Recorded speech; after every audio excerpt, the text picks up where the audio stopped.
আসসালামু আলাইকুম রহমতুল্লাহ বারকাতু। আলহামদুলিল্লাহ, আমরা এর চেন্দ্র কালচারাল ইসলামিকতে আছি, যেখানে আমাদের শিক্ষাবর্ষ 2025 এবং 26 চালু হয়েছে। যেখানে আমরা গত বছর আমাদের বাচ্চাদেরকে ভর্তি করেছিলাম। তারা পড়েছিল কোরআন, হাদিস এবং ইসলামিক নলেজ, ইতালিয়ান ভাষায় এবং আরবি ভাষার সমন্বয়ে। তো এবছর আলহামদুলিল্লাহ আমাদের আজকে 5 অক্টোবর চালু হয়ে গেছে। তা আমাদের যারা এখনও পর্যন্ত, আমরা আজকে বৃষ্টিবাদল ছিল আসতে পারি নাই, তাদেরকে আমরা আগামী সপ্তাহে রবিবার সকাল 9টায় তাদের বাচ্চাদেরকে কডিসিভ স্কুলে নিয়ে ভর্তি করতে আসার জন্য অনুরোধ করতেছি।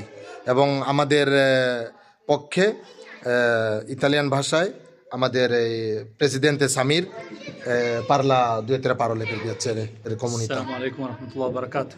Cari fratelli e sorelle, con questo breve comunicato vogliamo comunicarvi che la scuola nel centro islamico di Venezia provincia in via Lazzarini ha avuto inizio oggi.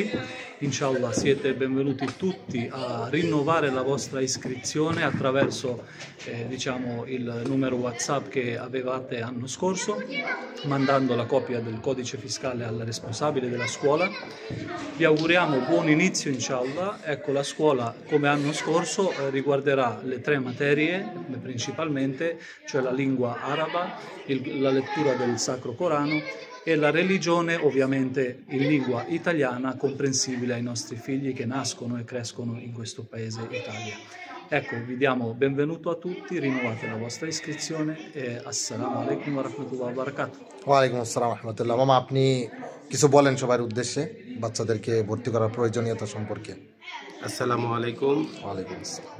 সম্মানিত মুসলিম ভেনিসবাসী, আমাদের ভিয়া লাজারিনিতে যে ইসলামিক ইনস্টিটিউট প্রতিষ্ঠিত হয়েছে, যেখানে বাচ্চাদের আরবি শিক্ষা এবং ধর্মগ্রন্থ সব সম্বন্ধে আপনাদের বাচ্চাদেরকে যে আত্মবিদ্যা দিয়ে আসছে, আমরা আশা করব আপনাদের বাচ্চাদের আপনাদের দায়িত্ব আপনাদের বাচ্চাদের এই ইসলামী শিক্ষায় শিক্ষিত করা এবং ইসলাম সম্বন্ধে জ্ঞান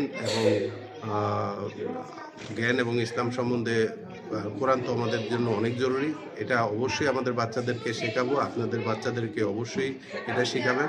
যেহেতু গত বছর আমাদের বাঙালি কমিউনিটি অনেকেই এইখানে বাচ্চাদের দিয়েছেন, এবছরও বরাবরের মতো 2025-2026 রিনোভারে নতুন করে ভর্তি করার জন্য আপনাদের অনুরোধ রইল। আপনারা আসবেন, বাচ্চাদের কডিসিভ স্কুলে নিয়ে আসবেন, ভর্তি করাবেন।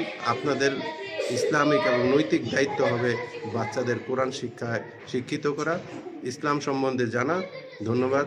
আসসালামু আলাইকুম রহমতুল্লাহ। ওয়ালাইকুম আসসালাম রহমতুল্লাহ। আসলে আমাদের ভুলে গেলে চলবে না, এই ইউরোপে কিন্তু এক সময় মুসলিম শাসন প্রতিষ্ঠিত ছিল। তো আবারও ইনশাল্লাহ আল্লাহ চাইলে হতে পারে, কিন্তু যদি আমরা আমাদের দিনের জন্য, কোরআনের জন্য মেহনত না করি, তাহলে কিন্তু আলহামদুলিল্লাহ, যদি আমরা এটা মেহনত না করি, তাহলে কিন্তু একটা সময়ে আমাদের সন্তানেরা, আমাদের ভবিষ্যৎ প্রজন্ম দিন থেকে, ইসলাম থেকে হারায় যাওয়ার প্রবল সম্ভাবনা রয়েছে।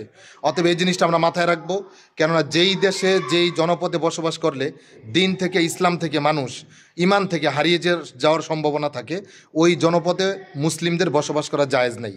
যেহেতু আল্লাহ আমাদেরকে এখানে এনেছেন, আমরা কোনো একটা কারণে চলে এসেছি রিজিকের তাকিতে, তার মানে এই নয় যে আমরা এখন থেকে শুধু ভুল করতেই থাকবো, বরং আমরা কিভাবে আমাদের ভুলে ভরা জীবনটাকে কারেকশন করে, সুন্দর করে দিনের আলোয় আলোকিত করতে পারি, আমাদের ভবিষ্যৎ প্রজন্মের জন্য আমরা একটি সময় এবং যুগ উপযোগী এবং ভাষা উপযোগী একটি ইসলামিক শিক্ষা ব্যবস্থা করতে পারি, সেজন্য ইসলামিক ইনস্টিটিউট কমিউনিতা ইসলামিকা এর আয়োজন করেছে। এটা একটা বিশাল আয়োজন।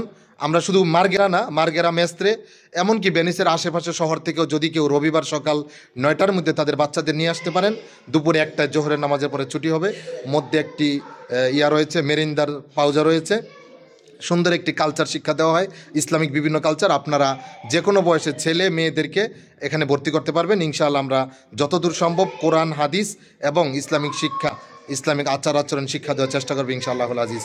আসসালামু আলাইকুম ওয়া রাহমাতুল্লাহি ওয়া বারাকাতুহু।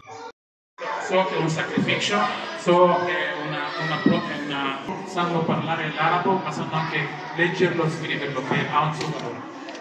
non è utile solo a livello religioso, ma anche a livello professionale e a livello preparativo di apprendimento. Più un altro esempio, se parliamo, il più difficile è la lingua araba. È più difficile per noi la lingua araba. Non siamo tutti che parliamo arabo. Anche io sono tunisino, non parlo arabo a casa, parlo la dialetto nostro. Non è lingua araba proprio. Però, esempio, per l'aiuto dei bambini, quando siamo scelti il libro, dentro il libro c'è un